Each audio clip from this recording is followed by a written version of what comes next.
كان اسمها سماح، فتاة بسيطة تربت في حي شعبي، قلبها أبيض، بتحلم بحب حقيقي وزواج يلمها من تعب الحياة.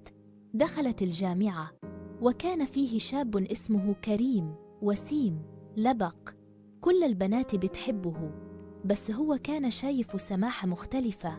بدأ يكلمها، يهتم بيها، يوعدها إنها مش زي أي حد، وإنه جاد وعاوز يتقدم لها، وبدأت تحبه. مرت الشهور وهو كل يوم يوهمها بحبه، لكنه كان بيخطط لحاجة تانية. كان بيتراهن مع صحابه إنه يوقع البنت الطيبة دي ويثبت إنها زي باقي البنات.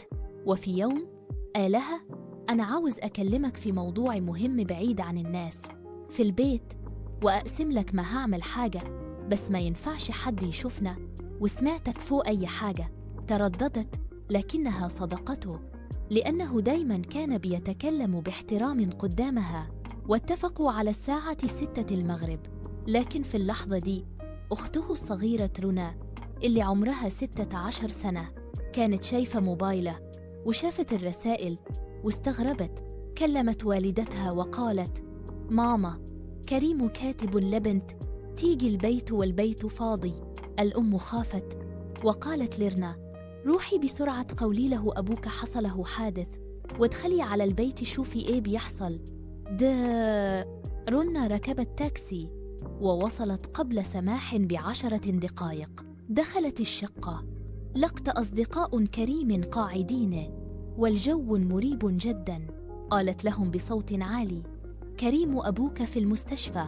واتصلت بأخوها من تليفون البيت بعدما خبت نفسها في الحمام وصوتها بيرتعش: أصحابك هنا والبنت جاية، وأبوك مش في المستشفى، لكن أنا قلت كده عشان أنقذ اللي جاية. كريم تصدم وساب صحابه وجرى على البيت قبل ما توصل سماح، وفعلا وقفها تحت العمارة ووشه كان باهت.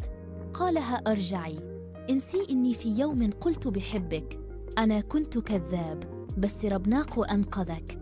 ارجعي وادعي لأختي، لأنها أنقذتك وأنقذتني قبل ما أضيع للآن.